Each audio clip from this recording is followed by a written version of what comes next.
시편입니다. 42편 1절과 2절입니다. 같이 합독하십니다. 시작. 고라 자손의 마스길 영장으로 한 노래. 하나님이여 사슴이 시냇물을 찾기에 갈급함같이 내 영혼이 주를 찾기에 갈급하니이다. 내 영혼이 하나님 곧 생존하시는 하나님을 갈망하나니 내가 어느 때에 나아가서 하나님 앞에 배울꼬.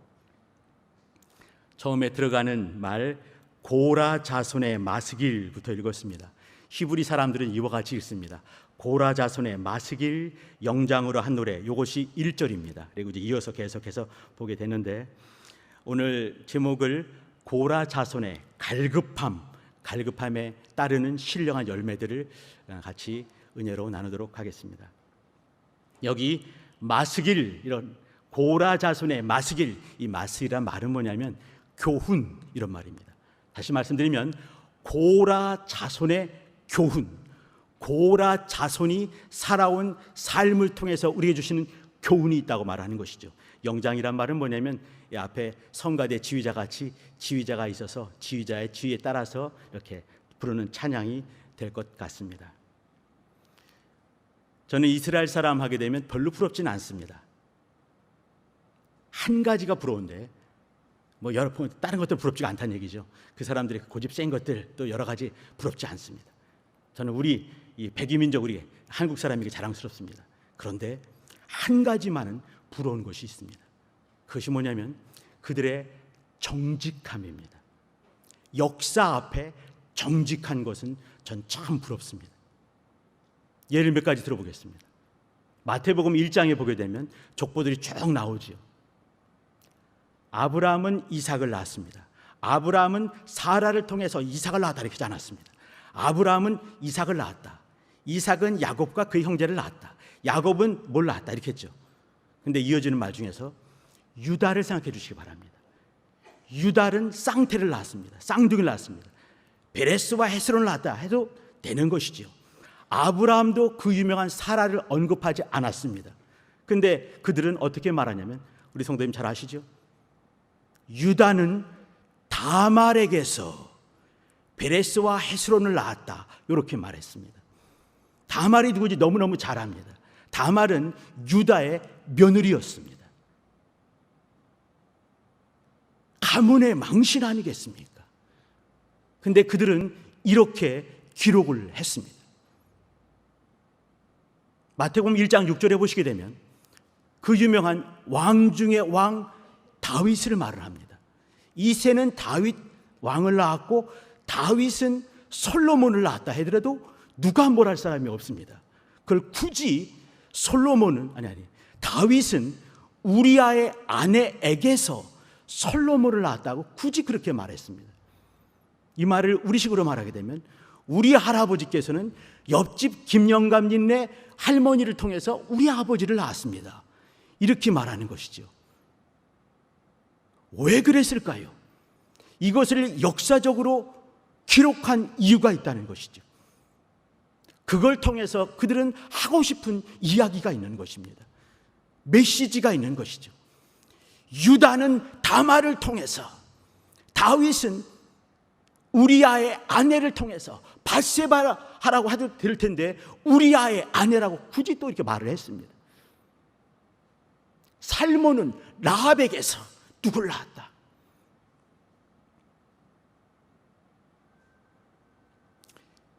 이스라엘 사람들은 지금 이 시대에도 유월절을 지키고 있습니다. 우리가 마치 구정명절 또 추석을 지키는 것과 똑같이 유월절을 지키고 있습니다. 유월절이 되면 가장 연세가 높으신 할아버지 혹은 아버지께서 대표기도 같이 기도를 하면서 시작을 합니다. 그들의 기도는 항상 모든 가족에서 이렇게 시작이 됩니다. 우리의 조상은, 우리의 할아버지의 할아버지의 할아버지들은 애굽의 노예였습니다. 애굽의 종이었습니다. 라고 시작을 합니다. 제가 종종 이 시간에 가끔씩 물어보기도 하는데 우리 성도님 중에서 혹시 쌍놈의 가정을 한번 손들어 보시기 바랍니다. 우리 할아버지는 종이었습니다. 우리 할아버지는 노예였습니다. 손들어 보시기 바랍니다. 아무도 안 계시지 않습니까? 굳이 말할 필요도 없는 것이지요. 근데 그들은 지금도 말을 합니다. 우리는 애굽의, 이집트의 노예였습니다. 종이었습니다. 그 다음이 중요하죠. 그러나 하나님께서 우리를 사랑하셔서 우리를 이와 같이 자유한 가운데 가나안 복지로 인도하셨습니다. 이어지는 것이죠. 그 다음 말이 중요하기 때문에 그들은 그 앞에 치욕적인 말도 하고 있는 것입니다. 오늘 보신 말씀, 고라 자손의 마스길, 또 다른 데도 보게 되면 고라 자손이 쓴 시가 여기 시편 150편 중에서 13편이 됩니다. 다윗이 쓴 것이 75편입니다. 아삽이 쓴 것이 12편입니다. 솔로몬이 쓴 것이 2편이 있습니다. 모세가 쓴 것이 1편이 있습니다. 저자가 누군지 알지 못하는 것이 47편이 있습니다. 다 합치게 되면 150편이 되는 것이죠. 그때 고라 자손이 13편 썼다 한다면 몇 등인가요? 둘째 아니겠습니까? 우리는 시편을 말할 때 주님께서도 다윗의 시편에 이렇게 말을 했습니다. 다윗의 시편이 압도적으로 많기 때문에 다윗의 시 하게 되면 시편 전체를 아우르게 되고 전도서, 잠언, 아가서 다 포함해서 해서 다윗의 시 이렇게 하기도 합니다. 근데 두 번째 가는 사람이 누구냐면 고라 자손이었습니다. 근데 고라 자손의 시를 보게 되면 고라 자손의 마스길 혹은 하거나 고라 자손의 시라고 하거나 항상 고라 자손 이런 말이 있습니다. 우리 성도님들 성경 많이 사랑하시고 많이 보셔서 고라 이야기를 너무 잘 아실 것입니다. 민수기 16장에 보게 되면 전체 내용이 민수기 16장의 전체 내용이 고라 자손의 반역, 패역 이야기입니다. 유다서의 1장 11절에 보게 되면 화 있을진저 이 자손들이여 말하면서 가인의 길, 또 발람의 어그러진 길, 그리고 고라의 패역을 쫓아갔다 이렇게 말했습니다. 이 말은 뭐냐면 이 유다가 성경을 쓰고 있을 그 당시까지 성경 모든 역사를 통해서 통틀어서 나쁜 놈 3명 말하게 되면 가인이 나오는 거죠. 발람이 나오는 것입니다. 그리고 이 고라가 끼는 것입니다. 생각해 주시기 바랍니다. 가인은 한 사람 동생을 죽인 개인적인 범죄를 살인죄를 지은 것입니다. 사람들 많지 않았고요 그때.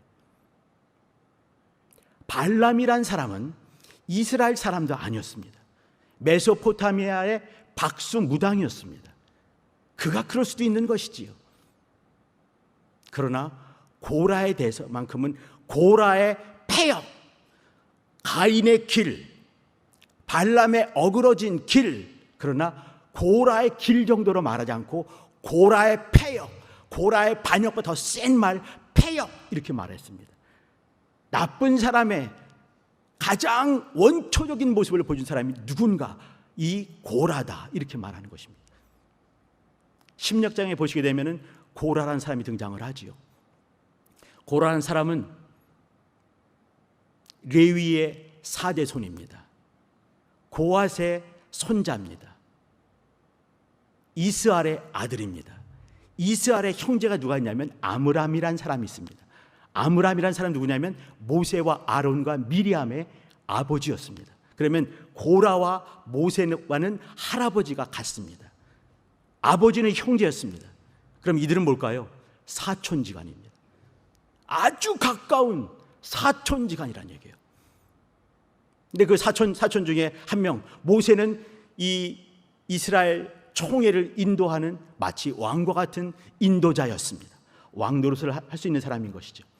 또 그의 사촌, 고라가 볼 때 사촌 중에 한 명 아론은 내가 볼 때는 별 뭐 대단한 사람 같지 않은데도 불구하고 그는 대제사장이었습니다. 우리가 모세를 보고 아론을 보더라도 정말 특출나게 정말 대단한 사람같이 보이지 않을 때가 있습니다. 모세가 자기 자신을 볼 때도 그랬습니다. 저는요 말이 둔한 사람입니다. 하나님 정말 보낼 만한 사람을 보내주세요. 저는 그 사람이 깜냥이 못 됩니다 라고 했던 모세인 거죠. 아론은 모세의 형이었습니다. 다른 것이 볼 것이 없어요. 출애굽기 32장에 보더라도 사람들이 와서 뭐라고 하니까 금송아지를 만들 수밖에 없는, 째짝이 그지없는 그런 사람이 아론이라고 볼 수도 있었습니다. 근데 이 고라는 사람이 달랐습니다. 어떻게 할 수 있냐면, 고라가 딱 떨치고 일어나서 모세와 아론에게 반역을 하려고 했을 때 르우벤 지파의 3명의 그 유명한 다단, 아비람, 온이라는 사람이 같이 거기에 붙어버렸습니다. 그리고 총회가 택한 사람, 이스라엘 총회가 택했던 사람들이 있었습니다. 유명한 사람들이 있었습니다. 족장들이 있었습니다. 한두 명도 아니고 250명의 족장들이 거기에 붙었습니다. 이 말은 뭐냐면, 고라가 그 유명한 사람들을 다 인도할 만한 리더십이 있고 세상에 폼나는 사람이 고라였다는 것이에요. 말을 우리가 16장을 보면 알 수 있지만, 그가 말하는 말을 보게 되면 정말 말을 기가 막히게 하는 걸 볼 수가 있습니다. 그렇게 하면서 모세에게 반역을 들게 될 때 땅이 입을 쫙 벌려서 그들을 삼켜버린 일이 있었고, 하나님의 불이 확 나와서 250명을 순간에 다 태워 죽였습니다. 사람들이 그걸 다 보게 된 것이죠. 하나님이 얼마나 엄중한 분이신가, 패역과 반역이 당 만드는 것이 얼마나 저주스러운 일인가를 눈에 다 보게 된 것이요. 우리가 지금 민수기 16장을 제가 말씀드렸습니다. 민수기 26장 11절에 보시게 되면은 그 8절, 9절, 10절 통해서 어떻게 죽었는지를 다시 한번 민수기 26장에 다시 말씀을 합니다. 그리고 나서 이어지는 말이 뭐냐면, 그러나 고라의 아들들, 고라의 자손들은 죽지 아니하였더라 라고 말을 했습니다. 그들이 누구겠습니까? 오늘 시편을 쓰고 있는, 시편 13편을 쓰고 있는 그 유명한 고라 자손들입니다. 고라 자손이 왜, 어떻게 그들이 안 죽었을까요? 고라가 당을 만들고 사람들을 막 규합을 하고 족장들 250명이 거기에 가담을 하고, 그러면 족장들이 250명이라 한다면 얼마나 많은 사람들이 거기에 들어갔겠습니까? 족장들이 거느거리는 사람들이 얼마나 많은 사람들이 거기 들어갔겠습니까? 르우벤 자손들, 그 유명한 다단, 아비람, 온들이 거기에 가담했을 때, 근데 거기서 그 모습을 보면서 아, 이것은 아니다 라고 영적 분별을 할 수 있는 사람들이 있었습니다. 누구겠습니까? 고라의 아들들이었습니다.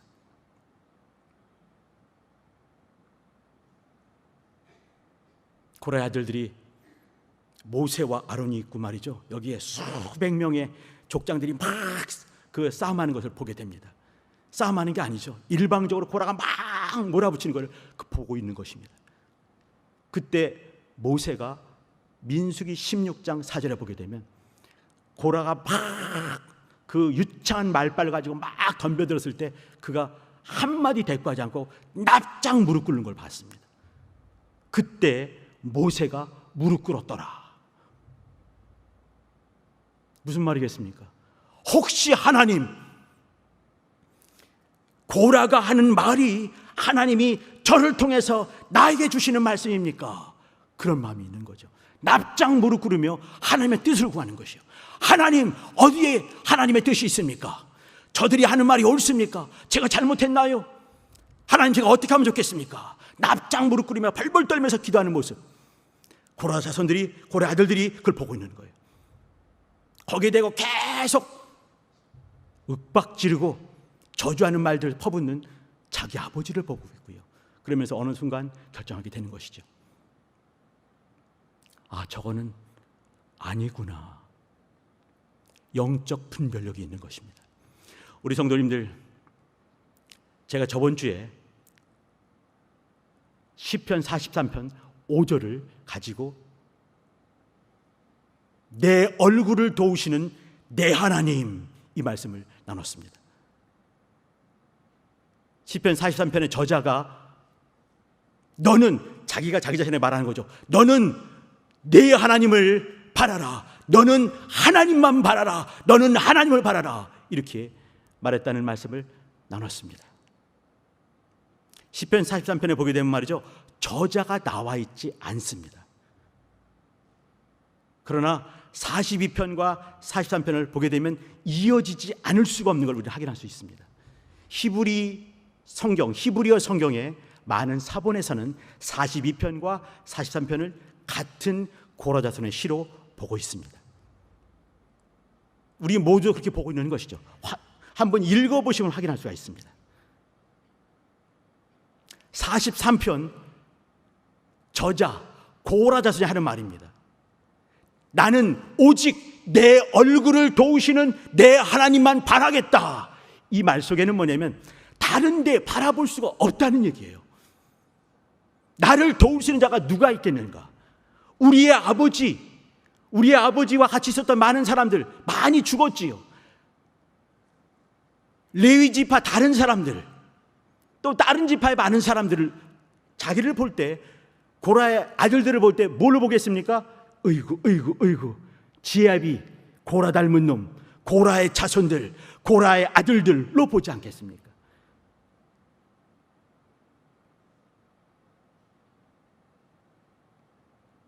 마치 우리나라식으로 말하게 되면요, 이렇게 오늘 특송은 문선명의 자제분께서 특송을 해주시겠습니다.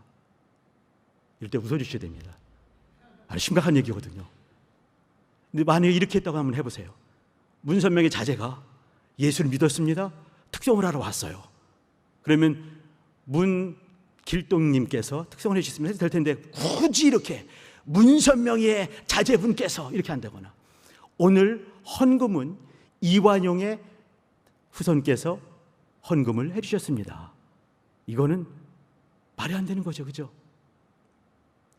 회개하고 돌이켜서 들어왔다 한다면 그 사람으로 봐야 될 텐데, 아직까지도 누구의 자녀, 누구의 아들, 누구 지파의 아들. 근데 우리는 그것이 습관화되어 있고 그렇게 삶을 살아왔습니다. 고라 자손을 볼 때마다 고라의 자손들, 고라의 아들들이란 낙인이 찍혀 있는 것입니다. 엄청난 상처가 있는 것이지요. 그들은 그것을 극복하기 쉽지가 않았을 것입니다. 이거는 민족적인 일이고 성경상의 그 유명한 반역자 중에 한 명이니까요. 가인보다 더 나쁜 놈이고 발람보다 더 악한 자고 하나님을 반역한 자, 남아있는 낙인이 끝끝내 남아있는 그들 아니겠습니까?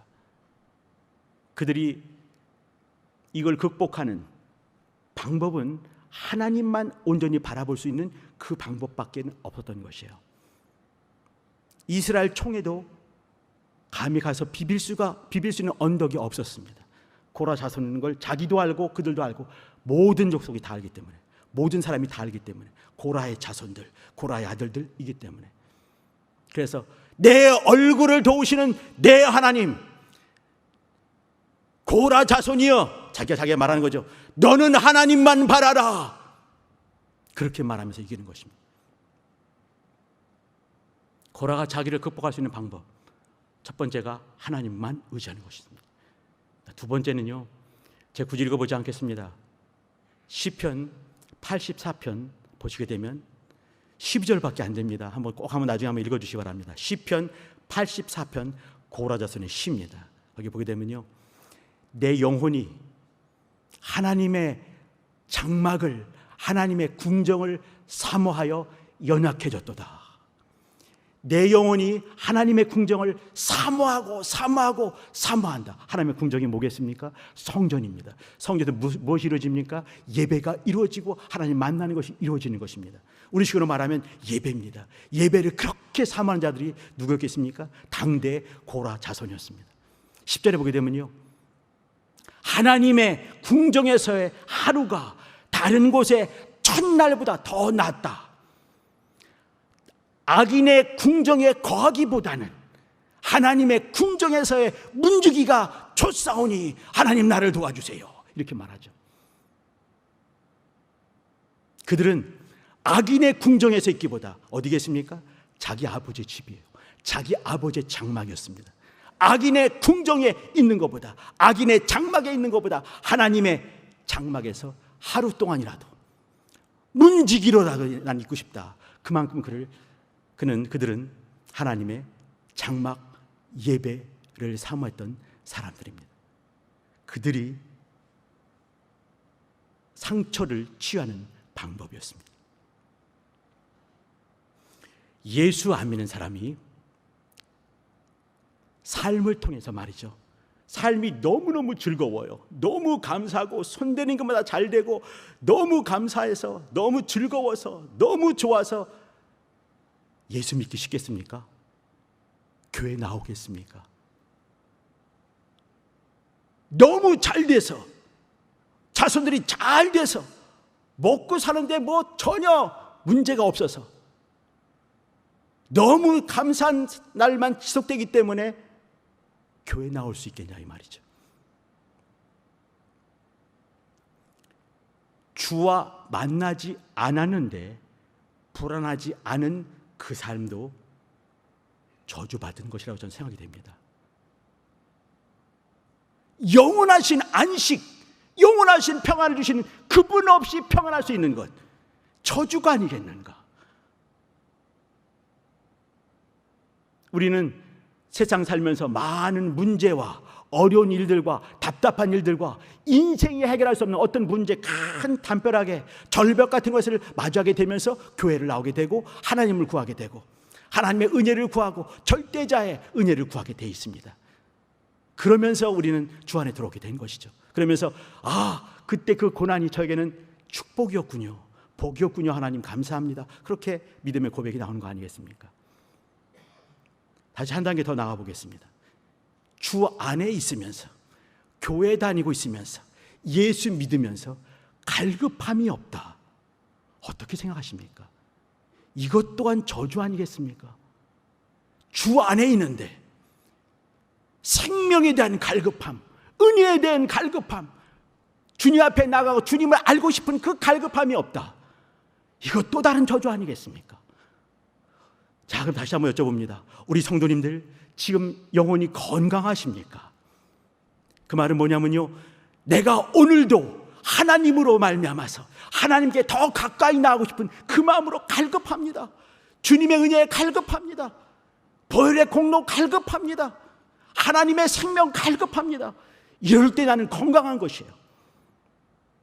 이 갈급함을 허락하시는 분, 주 믿지 않았을 때 또 우리 안에 어떤 문득문득 들었던 그 불안함들, 많은 고난들, 그것까지도 허락하시는 분이 누구시겠습니까? 우리 주님이 허락하시는 것이에요.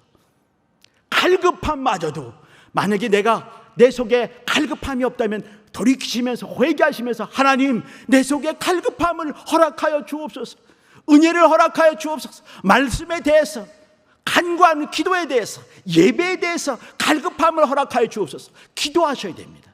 그때 살 수 있는 것입니다. 오늘 같이 본 고라자손의 갈급함 누가 줬겠습니까? 사슴이 시냇물을 찾기에 갈급함같이 내 영혼이 주를 찾기에 갈급하니이다. 내 영혼이 하나님 곧 생존하시는 하나님을 갈망하나니 어느 때 나아가서 하나님 앞에 배울고, 이것을 누가 허락하셨겠습니까? 하나님이 허락하신 것이요. 고라 자손들은 이 갈급함을 가지고 말씀에 들어갔습니다. 한번 역대상 보여주시기 부탁드립니다. 한번 같이 한번 읽어보시죠. 시작. 고라의 증손 에비아삽의 손자 고레의 아들 살룸과 그 종족 형제 곧 고라의 자손이 수종드는 일을 맡아 성막 문들을 지켰으니 됐습니다. 여기 고라 자손이죠, 그죠? 고라 자손이 성막에서 수종드는 일을 했습니다. 아까 말한 것처럼 성막의 문지기가 된 것입니다. 악인의 장막에 거하기보다 문지기가 있겠습니다 하면서 성막의 문지기로 있는 것이죠.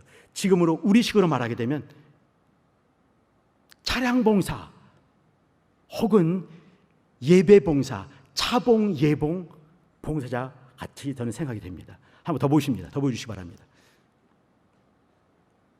자, 그 다음에 19절입니다. 같이 읽어보시죠. 시작. 성막문을 지켰으니 그 열조도 여호와 영을 맡고 그 들어가는 다음도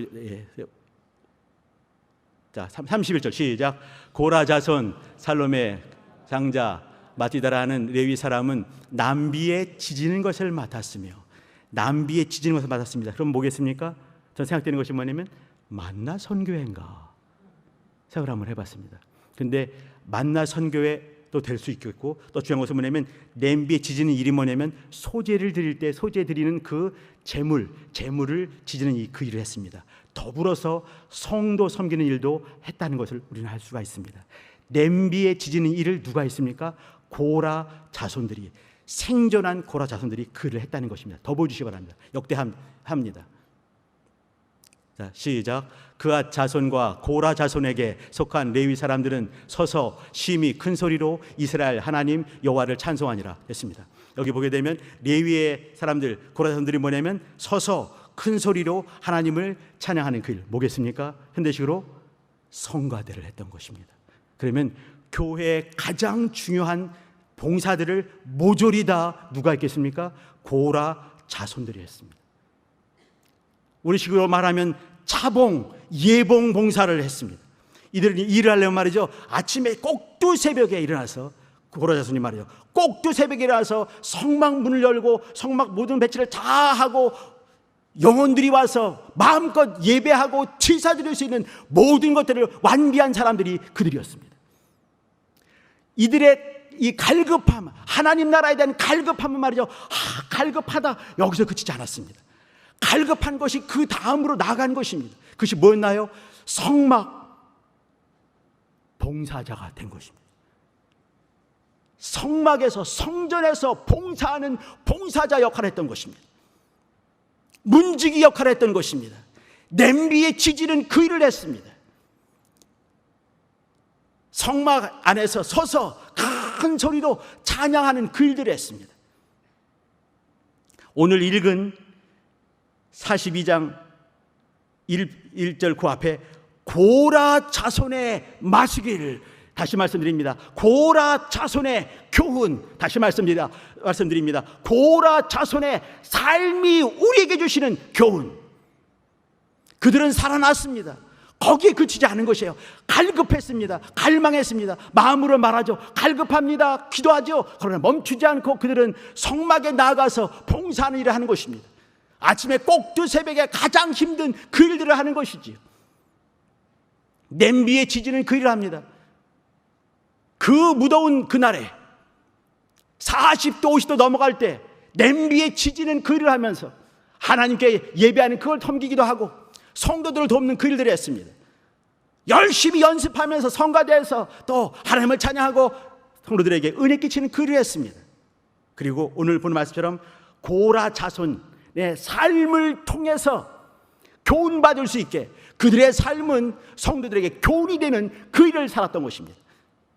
그들의 신앙이 그냥 아름답다 그 정도가 아니고 그들의 아름다운 신앙은 시가 되고 찬양이 되었습니다. 찾아보지 않겠습니다.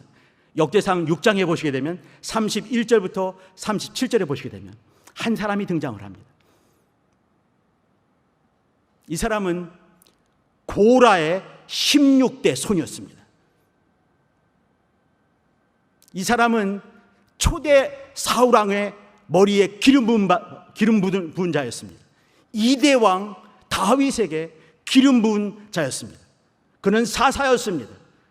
유명한 제사장이었습니다. 유명한 선지자가 됐습니다. 이스라엘 사람들은 말이죠, 그 구약 성경을 다 통해서 존경하는 사람 3명이 있습니다. 흠이 없는 3명이 있죠. 첫 번째 요셉이란 사람입니다. 두 번째는 이 사람입니다. 세 번째는 다니엘입니다. 이 사람 누구겠습니까? 사무엘입니다. 사무엘이 고라의 16대 손자였습니다. 다시 말씀드리면 고라의 자손 가운데 사무엘도 들어갔던 것이에요. 우리 성도님 중에 어떤 분이 아이고 사무엘상 1장 1절 보니까 그는 누구죠? 갑자기 제가 요즘 종종 그렇습니다. 까먹습니다. 다른 지파 사람으로 이렇게 말하기도 하는데 그렇지 않습니다. 므낫세 동생이 누구죠? 아유, 어떡하냐 이 세상에.